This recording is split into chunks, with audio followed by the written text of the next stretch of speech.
everyone. Welcome to the Self-Awareness Journey podcast. I'm Melissa Albers. And I'm JJ Parker. This podcast is for seekers, seekers of happiness and joy, seekers of a centered approach to success in life, seekers of their true, authentic selves. Get ready for some real talk on everything from anxiety, emotions, and habits to love, compassion, and forgiveness. We know you'll be challenged and enlightened by this conversation. We're so glad you're here. Let's dive in. Well, Melissa, we're working on podcast ideas. Like we're always shooting back our list of ideas back and forth. Yeah, we've been in a huge flow lately. It's been great. Yeah. And, some of them are super half-baked. Some of them are like partial ideas. Oh, yeah. I sent you one last night, super late. I know you did, with absolutely nothing except that phrase. And I was like, oh, podcast. Yeah, well, I was like laying on the floor in my daughter's room, talking to her about, I don't even know what, some life, some deep subject as a 12-year-old. Yeah. And then she said something. I was like, oh, that's brilliant. That's a podcast idea. And I ran out of her room and I sent you that. And she's like, what are you doing?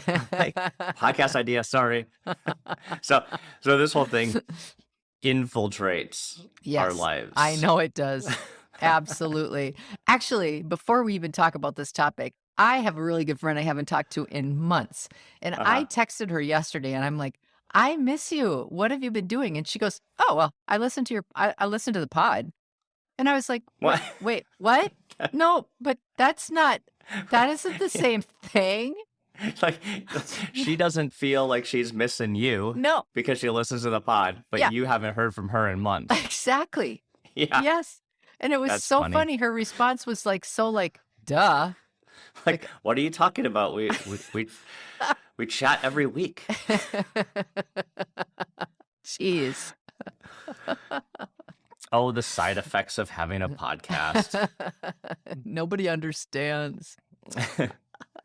Well, one of the ideas you came up a few times was this idea about talking about like your given family, right? The one you were like born into, right?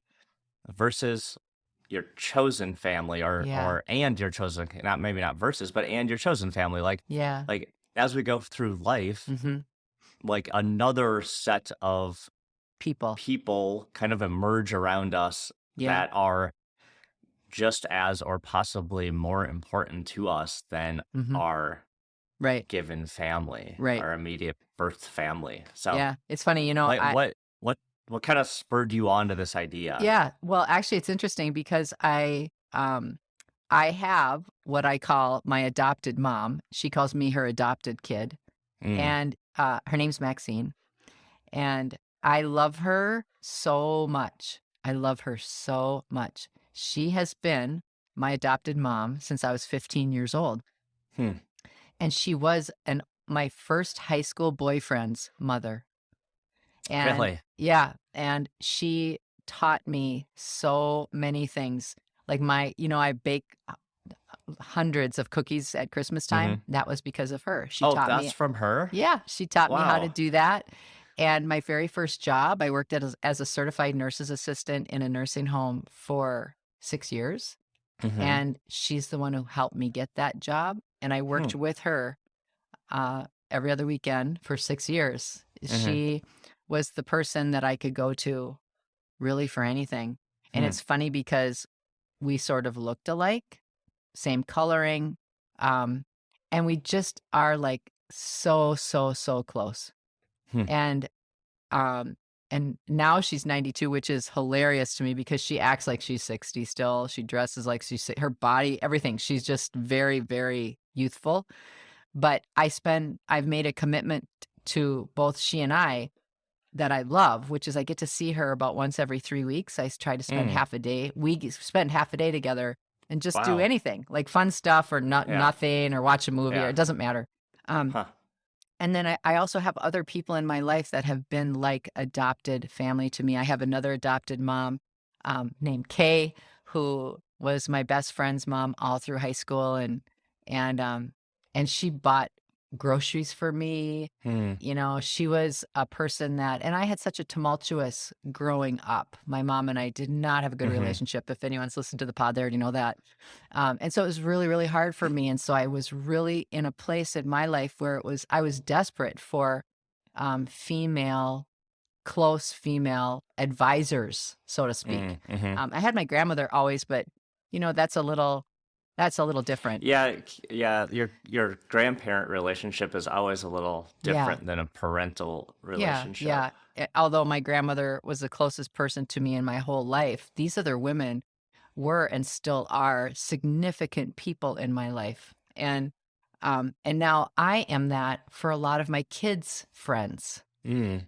And I think that there's a lot of times in our lives where we have our given biological families, Mm-hmm. and they may not be healthy, or they may not be supportive, or they may not offer the same sort of guidance just because of their life conditions.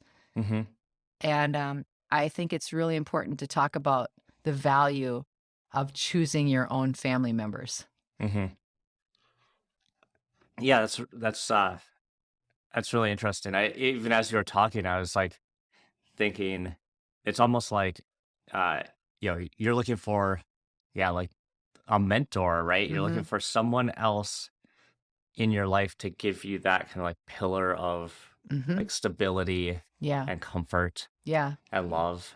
Well, I think I think when you're young, you don't do it consciously at all. I think that you have those needs always. And I think especially there are parent-child relationships that are just inherently very difficult. Yeah.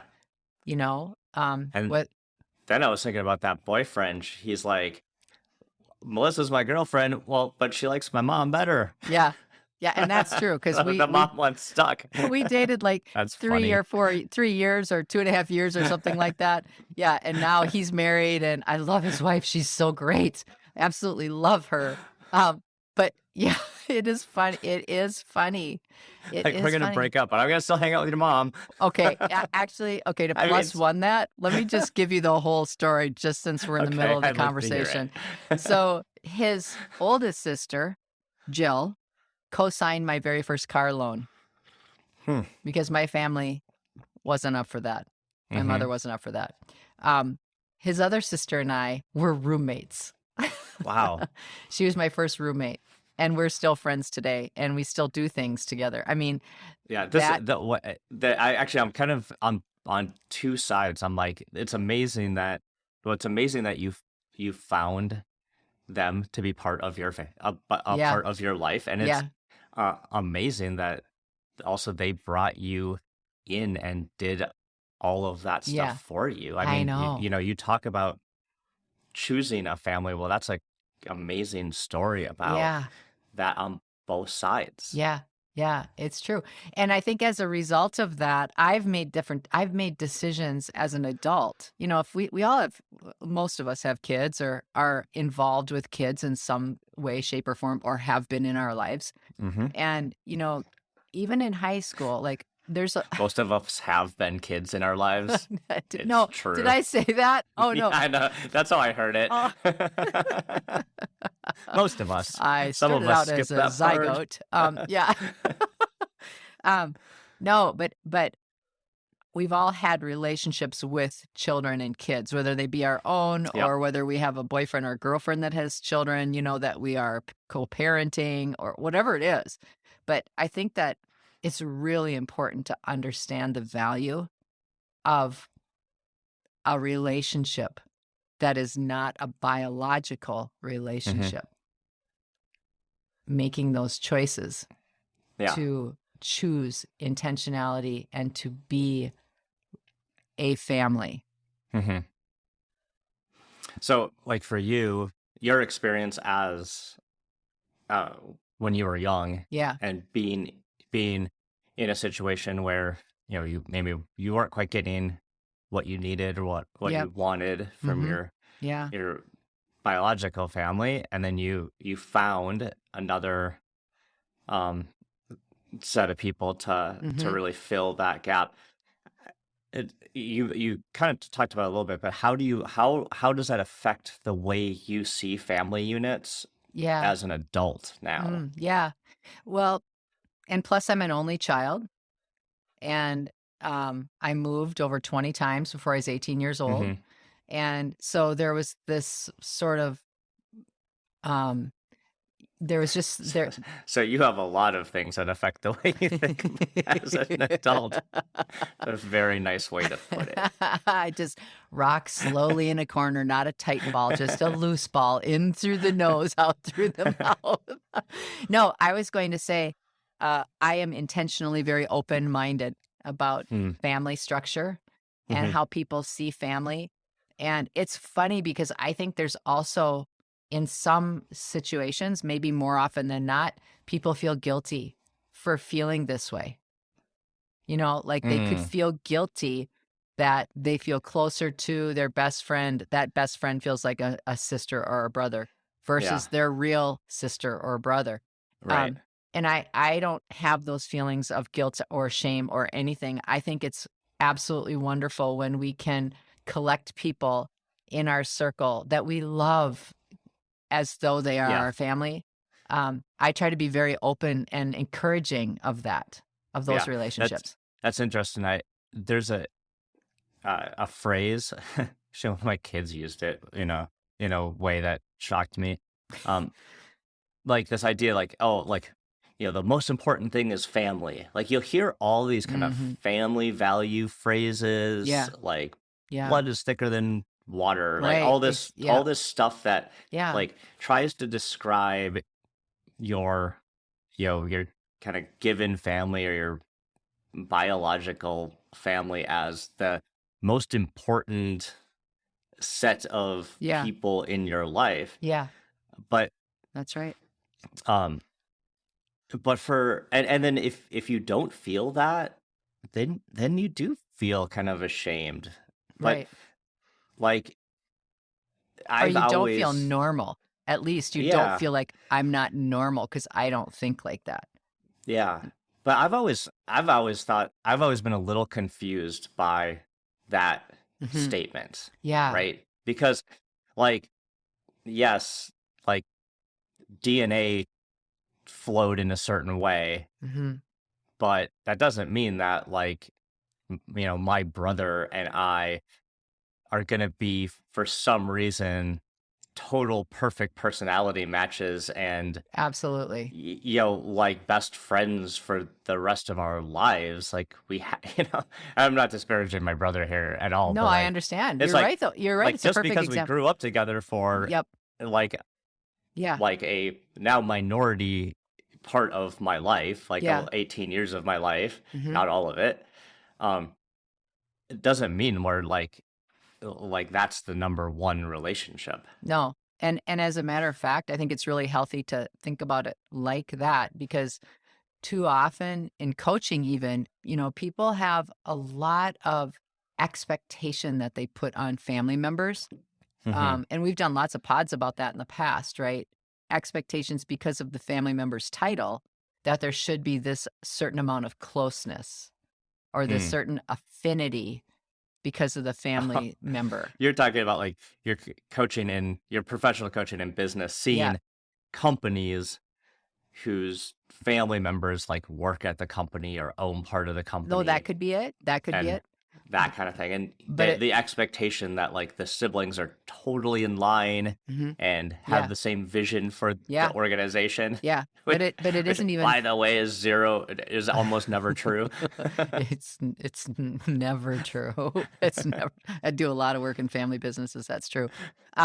But I don't even mean it in such a broad example of family business. I mean it in human condition. Everyone that I Mm, coach that is in a business capacity was raised in a family unit with a family dynamic, with family expectations hmm. based on your role, based on your birth order, based on your title, and all these expectations about how you should be.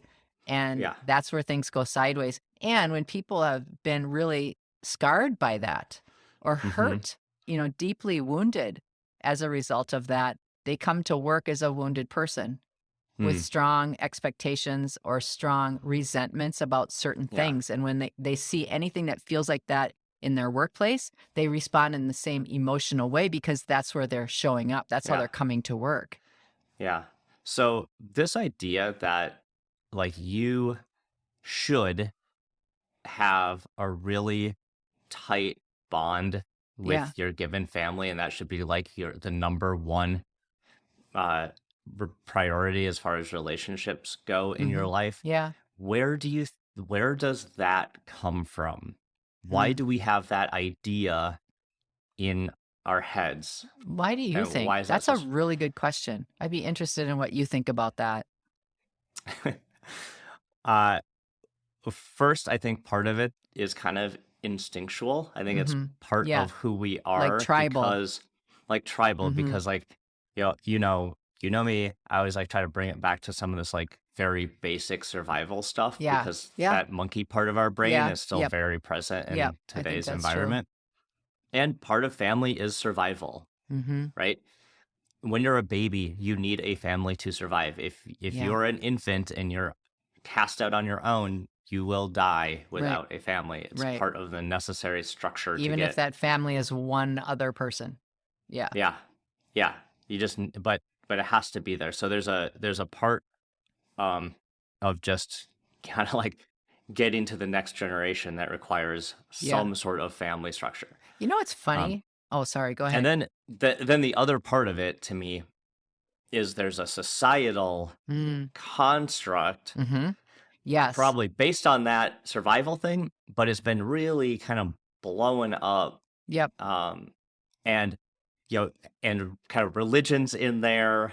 Yeah. Right. Like there is certain ideals that if you perpetuate in a certain way, really like strengthen different like religious ideals. Yeah. So again, I feel like it gets a little overblown because there's like a different kind of agenda there. Oh, I totally agree. And you know what? I think we're still unraveling, and I don't know if we ever will.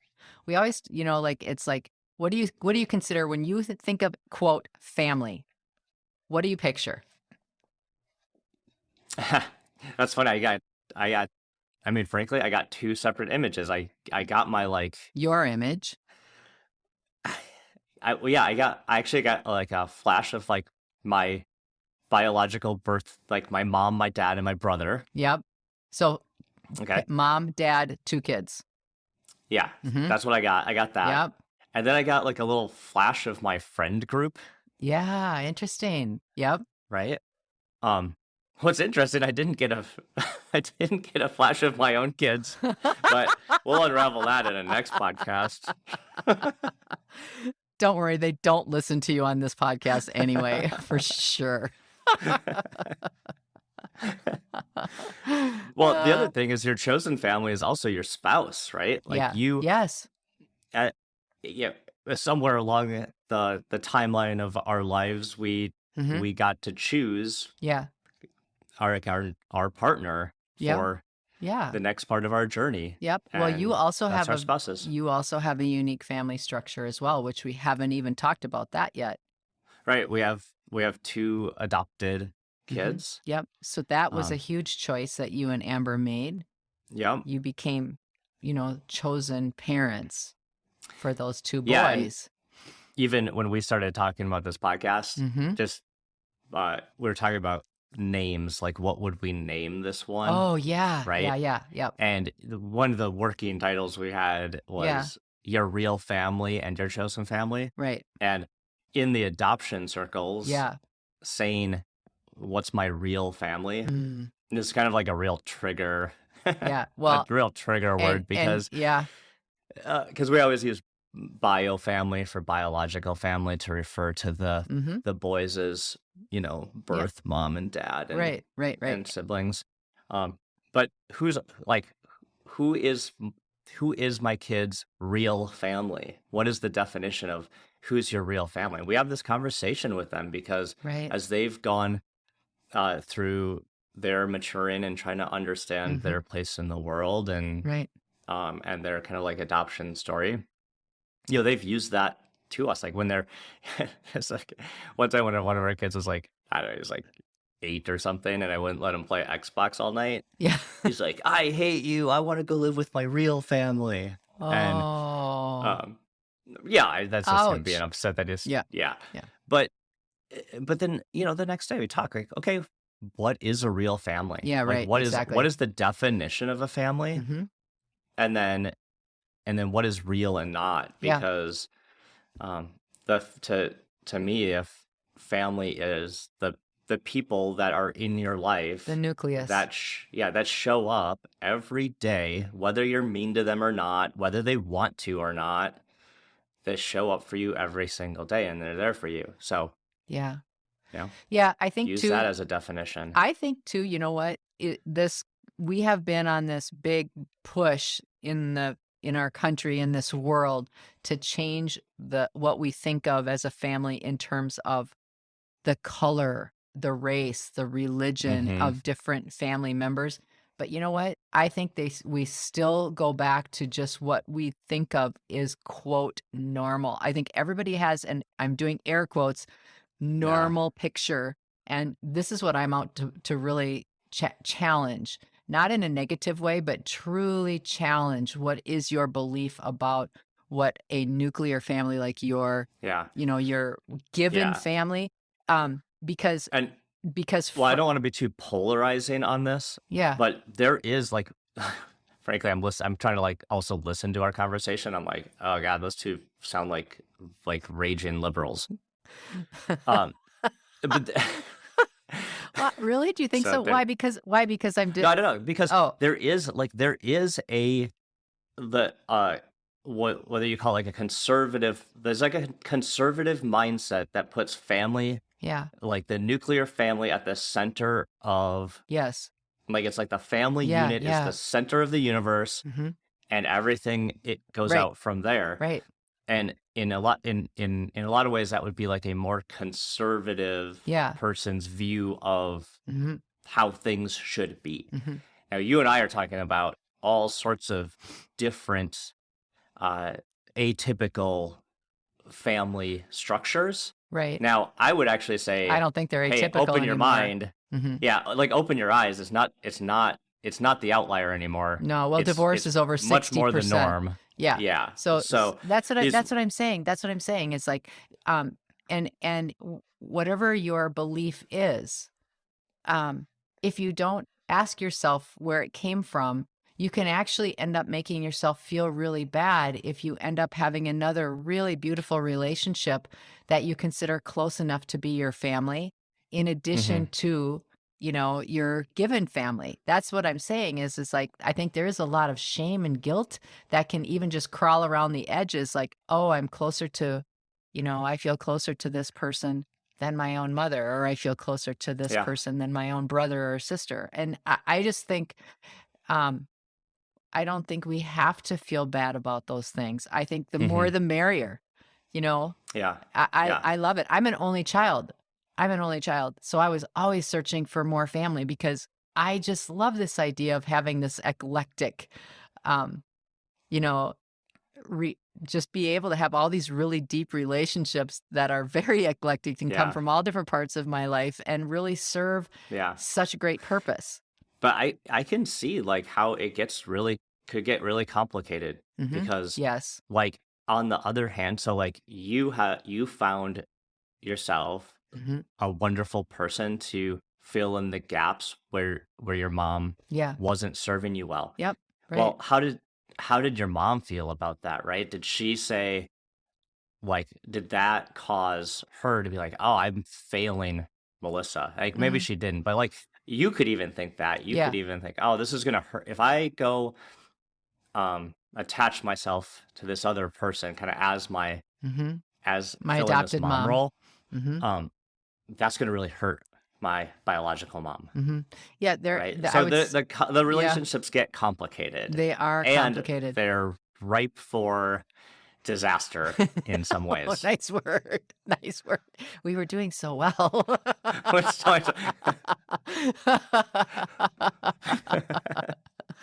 Well, I mean, is that not true? I think There's some stick. Okay, Yeah, no, I think that disastrous. I'm being dramatic, but there's some little thorns in there Yeah, that's a good way to say that it. could, right, Yeah. could poke. And over the last 40 years of having a relationship with Maxine and my mom, I would say that 38 of them, my mother was grateful that I had her. And 2 of them, my mom really resented that. I mean, if I were to put it in a percentage. Yeah. So I think you're right. So there's kind of like the thorny side of it. Right. And the thing is, though, is that I was making that choice really because it was for my best good, not against her, not against her. Well, and I think that we have to, but we have to stay there. But yeah, of course you were. Yeah. But you could see how it would get misinterpreted. Yep. Right. Because people's egos get in the way and they, totally.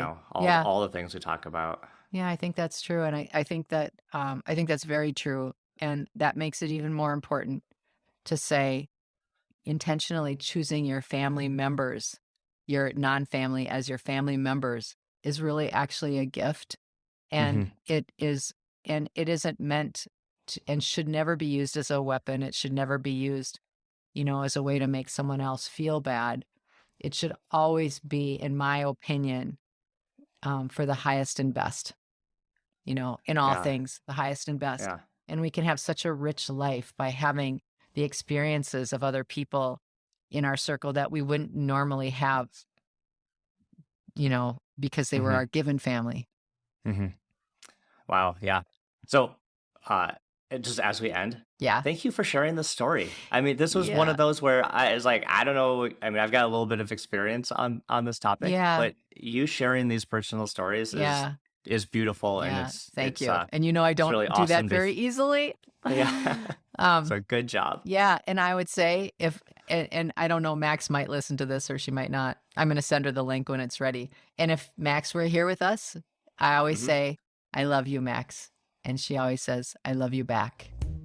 Did you enjoy this episode? Please go to your favorite podcast platform to subscribe, rate, and leave a review so others can discover it as well. Growing self-awareness is a lifelong journey, and there's always further to go. And it's better when we're all in it together. Please think of someone you know who could benefit from hearing today's conversation and share this episode with them. We can't thank you enough for listening. Until next time, happy exploring, seekers.